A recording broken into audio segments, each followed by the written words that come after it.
Se spune că în nopțile când luna devine roșie ca sângele, pădurea din Valea Întunericului se trezește la viață, șoptind povești despre ființe pe care nimeni nu ar trebui să le întâlnească. Aerul devine greu, încărcat cu un miros metalic, iar vântul, de obicei tăcut, își schimbă glasul, urlând ca un suflet chinuit. Legendele locale vorbesc despre vârcolaci, ființe malefice, blestemate să rătăcească între lumi. Nu sunt doar monștri din mituri, ci ființe reale, strigoi cu pielea sfâșiată, cu ochii aprinși de foamea nestăvilită. Unii spun că nu sunt creaturi obișnuite, ci suflete damnate, prinse între moarte și viață, osândite să simtă o foame insațiabilă pentru carne umană. Cu sute de ani în urmă, când satul din apropierea pădurii era doar un grup de colibe risipite, un om a căutat puterea în locuri unde nimeni altcineva nu îndrăznea să pășească. Numele lui era Gregor, un vânător nemilos care credea că poate stăpâni orice fiară din pădure, dar în obsesia lui pentru putere a mers prea departe. A căutat un ritual vechi, unul care promitea nemurire și putere de neimaginat. Însă ritualul a avut un preț cumplit. Trupul i-a fost sfâșiat, iar sufletul corupt. Gregor nu a mai fost om și nici bestie, ci ceva între cele două, o creatură bântuită de foamea neîncetată.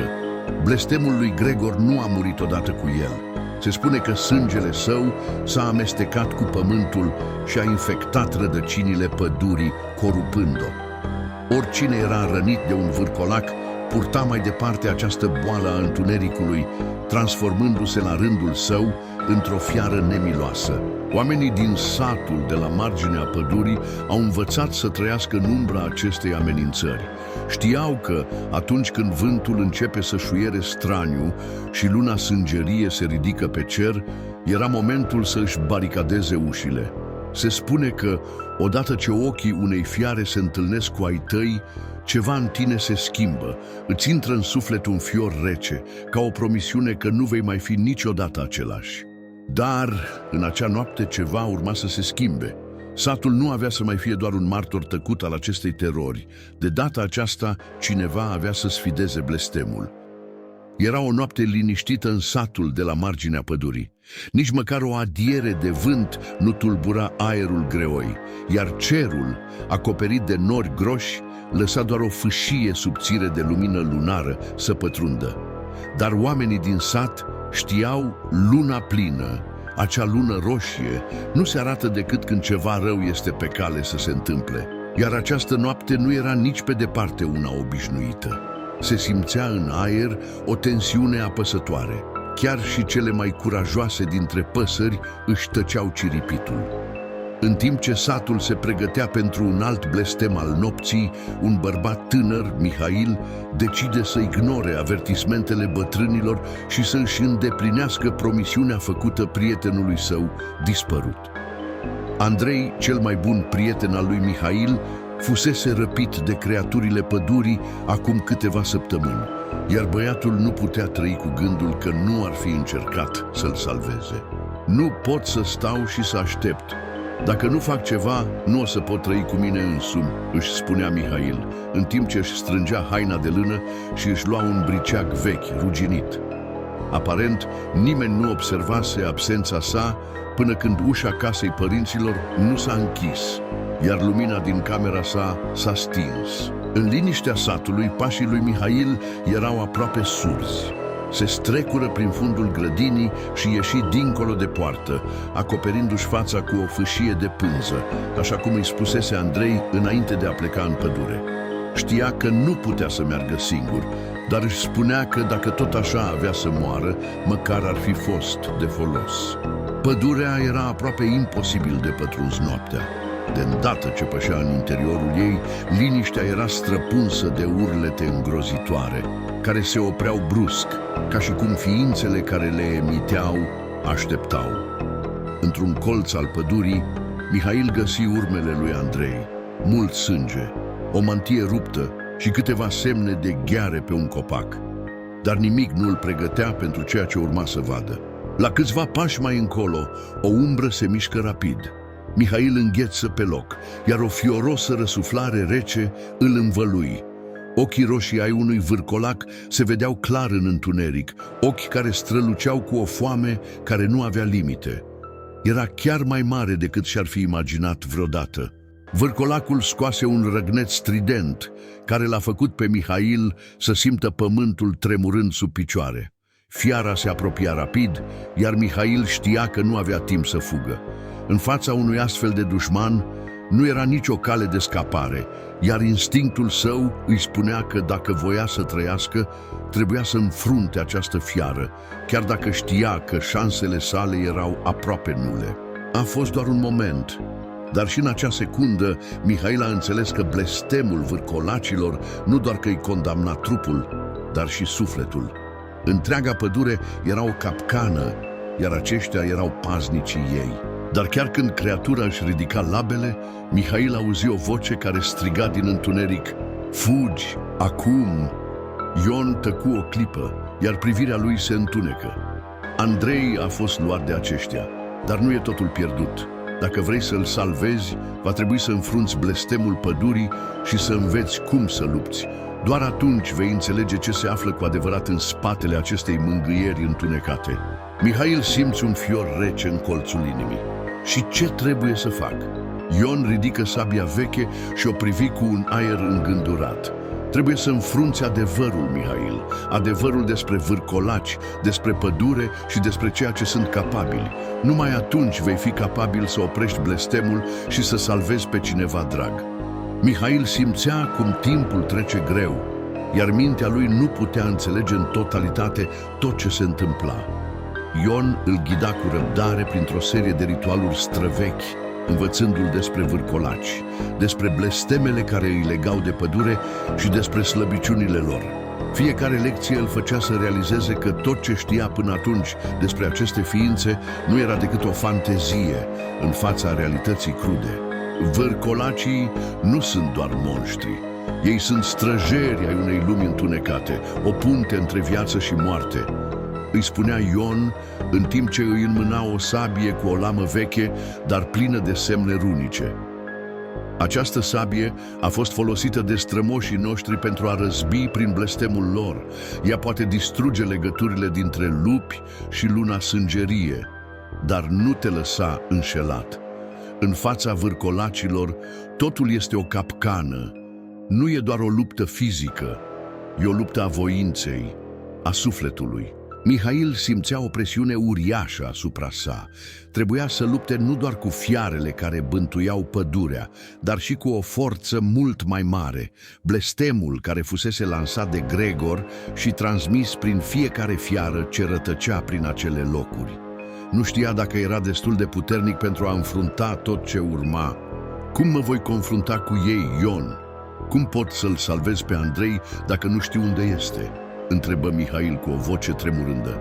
Ion ridică privirea și spuse, aproape ca un șoaptă: blestemul nu doar că transformă trupurile, el învăluie sufletele. Adevărul este că Andrei nu mai este doar un om, el este o piesă în jocul lor acum. Dar încă mai există o șansă să-l salvezi. Trebuie să ajungi în inima pădurii, acolo unde vârcolacii își ascund puterea adevărată. Iar pentru asta vei avea nevoie de ajutorul unui aliat. Neașteptat, Mihail îl privi nedumerit. Un aliat, cine poate fi acela dacă nu suntem noi, oamenii? Ion ridică un deget și îl indică spre o hartă veche, de pergament. Vârcolacii nu sunt singurii care populează pădurea. Mai sunt ființe antice, mai vechi decât pădurea însăși. Ei sunt aceia care au fost înfruntați de strămoșii noștri și care acum trăiesc în exil. Unul dintre ei poate să te ajute, dar nu va fi ușor să-l găsești. De aceea îți voi da această hartă. Ion îl privi adânc în ochi și adăugă: dar nu uita, Mihail, pădurea aceasta nu iartă pe nimeni. Chiar și cei care vin cu intenții bune sunt transformați în monștri. Ai grijă să nu te pierzi în drumul tău. Cu aceste cuvinte în minte, Mihail luă harta și sabia. Era timpul să plece. Mihail părăsi adăpostul, iar pădurea îl înghiți din nou. Liniștea apăsătoare era întreruptă doar de sunetele îndepărtate ale vântului care foșnea printre crengile copacilor. După câțiva pași, își dădu seama că nu mai putea da înapoi. Știa că drumul înainte era singura opțiune. Pădurea devenea tot mai stranie. Pe măsură ce înainta, copacii păreau să se apropie, iar umbra lor se adâncea. Aici, fiecare pas părea să răsune mai tare decât în urmă cu câteva minute. O senzație apăsătoare îl făcea să simtă că era urmărit. Într-un final, la orizont, Mihail zări o lumină slabă, un fel de iluminare ciudată care părea să provină dintr-o grotă ascunsă în adâncurile pădurii. Căuta un refugiu, dar știa că aici nu era doar un loc de adăpost. Era un loc unde se țeseau cele mai adânci și mai periculoase mistere ale pădurii. Mihail se apropie cu pași mărunți, gândindu-se la cuvintele lui Ion. În fața acelei peșteri, cu o lumină tremurătoare care ieșea de dincolo de intrare, știa că totul se va schimba. Era un loc al întâlnirii cu ceea ce nu putea înțelege Mihail se apropie cu pași încetiniți de intrarea în grotă, simțind un fior rece în tot corpul său. Lumina misterioasă ce emana din adâncurile cavității era hipnotizantă și făcea ca totul să pară nereal. Era o lumină ce părea să aibă o viață proprie, pulsând în ritmul unei respirații adânci, ca și cum grota însăși ar fi fost un organism viu. Ajuns în pragul peșterii, Mihail simți cum aerul se schimbă.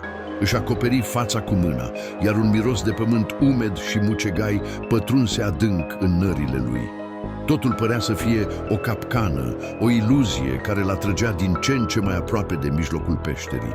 Când păși înăuntru, lumina se intensifică, iar o siluetă se conturase din umbră. O figură înaltă, cu trăsături deosebit de fine și cu o prezență care te îngheța. Era o ființă umanoidă, dar ochii săi erau complet negri, fără pupile, iar pielea lui semăna cu o rășină albă, aproape transparentă. "Ai venit, Mihail," spuse ființa cu o voce adâncă, care părea să vibreze prin pereții grotei. "Așa cum mi-a spus Ion că vei face, nu este întâmplător că ai ajuns aici. Ce vrei de la mine?" Mihail se opri pe loc, parcă răscolit de acea voce misterioasă. Ion mi-a spus că ai putea să mă ajuți. Vreau să salvez pe cineva drag, pe Andrei, și trebuie să înfrunt vârcolacii, să înțeleg ce se întâmplă în pădure." Ființa misterioasă zâmbi, iar buzele îi se deschiseră larg, dar fără niciun sunet. "Vârcolacii sunt doar o parte dintr-un întreg mai complex, Mihail. Ei sunt doar un instrument al unei forțe mult mai mari. Ce vrei să înfrunți nu sunt doar monștri sau blesteme, sunt creaturi care trăiesc între lumi." Mihail simțea cum curajul său începea să slăbească. Cum pot să lupt cu ceva atât de mare, ceva care nu e de pe lumea aceasta? "Nu ești singur, Mihail," răspunse ființa, înaintând spre el cu pași ușori. "În tine se află puterea de a înfrunta orice rău. Trebuie doar să înveți să o accesezi. Acum te voi învăța cum să te folosești de ceea ce ai în sânge, dincolo de sabie sau magie. Este timpul să-ți îmbrățișezi destinul și să te înfrunți cu adevărul." Ființa ridică mâna și o rază de lumină apărută dintr-o fărâmă de energie strălucitoare atinse pielea lui Mihail. O căldură neobișnuită se revărsă prin venele sale, iar totul părea să fie mai clar. O voce interioară îl învăța rapid despre legăturile ascunse dintre pădure și vârcolaci, despre spiritele care le guvernau transformările și despre cum să înfrunte ființele care trăiau în aceste lumi paralele. "Ai devenit un instrument al echilibrului, Mihail. Vei înfrunta un dușman care nu este doar o fiară. Va trebui să alegi între a distruge și a salva, între a rămâne om și a deveni ceva mai mult." În acel moment, Mihail înțelese. Întreaga lui viață fusese o pregătire pentru aceasta. Andrei nu era doar un prieten dispărut. Era o piesă într-un joc mult mai mare, iar Mihail trebuia să devină mai mult decât omul care plecase pentru a-l salva. A fost momentul în care a înțeles că nu avea să înfrunte doar vârcolaci. În fața lui stăteau alegeri mai mari, legături mai adânci. "Cum pot să distrug blestemul, să eliberez sufletele celor care sunt condamnați?" întrebă Mihail, în timp ce senzația de putere îl cuprindea din nou. Ființa își ridică capul, iar ochii săi negri străluceau în întuneric. În fața vârcolacilor există o singură cale: distruge-le inima. Doar atunci când sufletul lor va fi eliberat, pădurea își va pierde puterea, dar nu va fi simplu. Această cale îți va testa limitele. Începe acum, Mihail. Intră în inima pădurii și găsește ceea ce ai pierdut. Vei ști ce ai de făcut când va veni timpul. Mihail își strânse sabia și privi ființa din fața sa. Mulțumesc, voi face tot ce trebuie. Ființa îi făcu un semn și cu un ultim zâmbet enigmatic se retrase în umbrele grotei, lăsându-l pe Mihail singur cu misiunea sa. Mihail își continuă drumul, conștient că era doar la începutul unei confruntări care putea să-l schimbe pentru totdeauna. Totul avea să depindă de alegerea sa finală, o alegere care ar putea distruge sau salva întreaga pădure și toate sufletele blestemate înăuntrul ei. Mihail ajunsese la marginea unei poieni, acoperite de o ceață densă și rece, care părea să înghită totul în jur.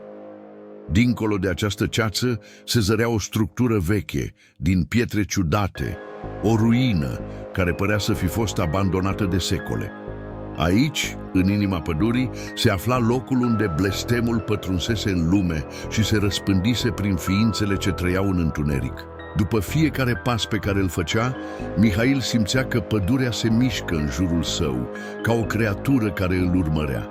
În aerul greu își putea auzi bătăile inimii, dar și ceva mai adânc, un sunet constant, ca o bătaie de toacă sau ca o adunare de fiare care pândesc în întuneric. Fiecare pas îl adâncea tot mai mult în coșmarul pe care pădurea îl ascundea. În fața sa, ruinele se făceau tot mai mari, iar un fior de groază îi străpungea fiecare fibră a corpului. Aici, în acest loc uitat de timp, Mihail știa că va înfrunta nu doar vârcolacii, dar însăși esența răului care bântuia pădurea. Ajuns la intrarea ruinelor, Mihail înfășură mâna în jurul mânerului sabiei, simțind puterea ce emana din ea. Își aduse aminte de cuvintele ființei care îl ajutase în grotă. Doar distrugând inima răului, vei elibera tot ce e prins în această capcană. În fața lui, o umbră se mișcă rapid, iar în clipa următoare, o armată de vârcolaci apărură, cu ochii roșii sclipind în întuneric. Cu un lătrat înfiorător, au început să se apropie de Mihail, dar el nu se teme. Privind în jur, își dădu seama că nu era vorba doar de vârcolaci. Aceștia erau ființele care fuseseră transformate de-a lungul timpului de forțele întunecate ale pădurii.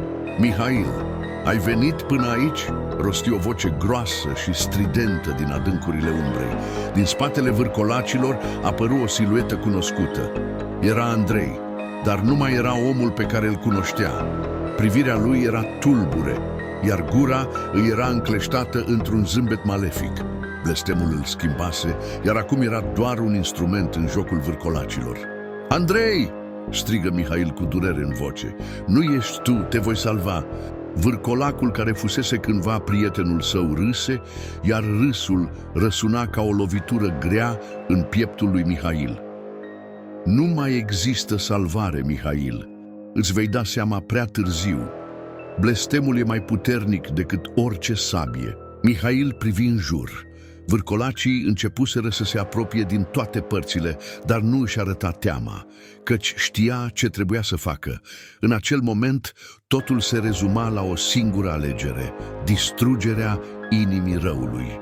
Ridicând sabia în aer, Mihail invocă o putere pe care nu o știa că o avea, o forță interioară pe care ființa misterioasă o trezise în el. O lumină orbitoare izbucni din vârful sabiei, iar fiecare vârcolac ce se afla în raza de lumină începu să țipe de durere, ca și cum un foc le mistuia sufletele.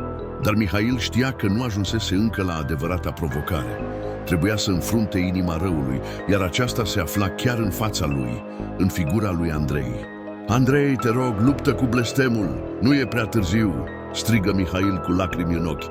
Andrei se opri, iar pentru o clipă o urmă de umanitate apăru în ochii săi. Mihail, dacă mă salvezi, voi plăti cu viața mea. Fără să ezite, Mihail păși spre el, ridicând sabia și lovind cu toată puterea sa. Luminile strălucitoare din sabie penetrau întunericul, iar un țipăt ascuțit răsună în pădure. Andrei căzu la picioarele lui Mihail, iar trupul său începu să se contopească cu umbrele, eliberându-se din blestem. În acea clipă, toți vârcolacii se prăbușiră, pierzându-și forma și căzând într-o stare de neputință. Blestemul fusese rupt. Mihail se prăbuși și el la pământ, obosit și zdrobit de tot ce trăise. Pădurea părea să se liniștească, iar lumina lunii pătrundea din nou, curățând tot ce rămăsese în urmă. Mihail se ridică, simțind că totul se schimbase în jurul său. Blestemul fusese înfrânt, dar cu ce preț? Andrei nu mai era, iar pădurea părea să-și fi pierdut acea prezență malefică. Totuși, Mihail știa că, deși răul a fost distrus, întrebările rămâneau. De ce existase acest blestem și cum ar fi putut el să se reabiliteze după tot ce trăise? Dar pentru moment, tot ce putea face era să pășească înapoi din pădure, lăsând în urmă umbrele nopții care îl urmăresc pentru totdeauna.